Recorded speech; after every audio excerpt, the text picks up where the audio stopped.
taking a gap year can really have an impact on a person's mental state. And depending on the circumstances around that individual, it can either be for the better or for the worst. You find that a lot of the times it's the first time that a child, or rather let's say a young adult, is at a stage where they are able to come out of their shell. They are able to not follow the structure of school or even at home, as others prefer to move away from home once they turn 18. So that comes with a lot of mental and psychological impacts and effects that they need to go through, such as anxiety, feeling anxious about what is the way forward for them, their life plans. Others feel depressed as they see other children, or rather other young adults, going through what society may perceive as the correct path to life, which is after high school you go to university, and after university you work.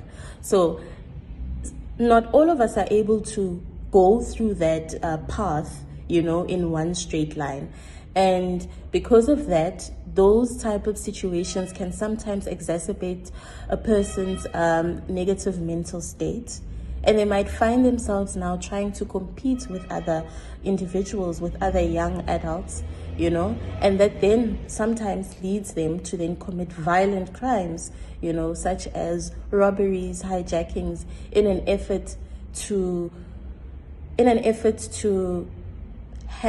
make money, so that they can be able to seem like they fit in, to feel like they have that sense of self-identity. Because usually when you are away from school, when you're no longer a learner, you are, that identity of being a learner in a high school is no longer there.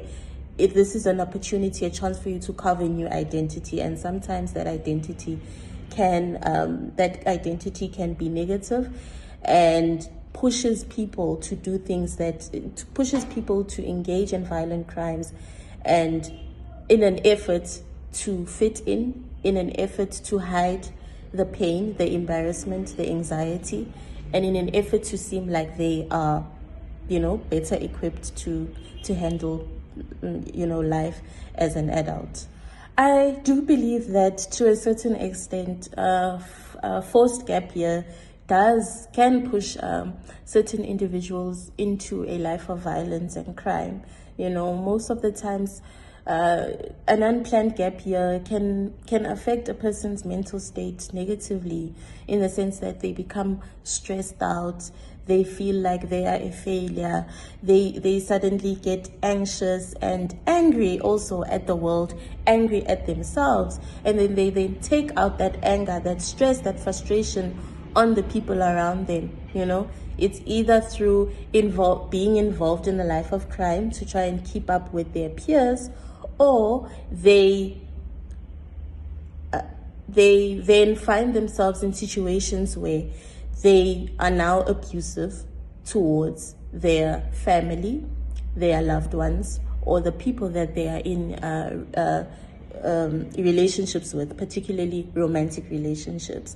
So you'd find a person is now, they are in a gap year and they feel so frustrated at life, they feel so angry, and instead of finding positive ways to deal with that anger, they then project that anger out onto their loved ones, and this is where we also hear of a lot of gender-based violence cases or domestic violence cases happening, because this person is angry, this person is bottling up a lot of things, and instead of using the correct tools to deal with that anger, to deal with that frustration, they take it out on the people around them. You'd find that they find themselves in situations where they have to prove that they are, especially when we look at it from a male perspective, they have to prove that they are men, because now they are no longer young boys that were in high school. They now have to prove to their peer group that they are men, so that will lead to them being involved in substance abuse or alcohol abuse. Like, the point that I'm trying to make is that yes, unplanned unplanned gap year can have a huge impact on the crime rates of the country, particularly gender-based violence. So I've thought of 3 ways, which actually it's 4 ways, which I think can help an individual that is currently in an unplanned gap year and is it might be contemplating moving into a life of crime, even though, yes, it's not a one-size-fits-all type of situation. It depends on a person's point of view, but for most of the times you'd find that young adults that find themselves in unplanned gap years have a lot of thoughts, they have a lot of anxieties, they have a lot of feelings of like they feel like they're a failure, they feel like they've disappointed certain individuals in their families, in their friend groups, because they are not going to school, they are not working, there's nothing that they are doing, nothing that they are doing, but they actually it's just a normal part of life.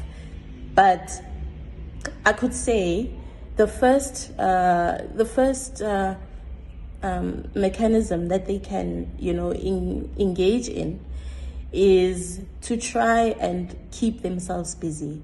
I know it sounds very cliche, it sounds very like nonchalant. Yeah, just find something to do. But yes, seriously, find something to do. Keep yourself busy. Keep your mind busy. Keep your hands busy. An unplanned gap year is a space where you can truly find yourself as a person, because you're no longer under the identity of being a learner, in high school, but you now can carve your own path as a young adult. You can decide what you like, what you don't like.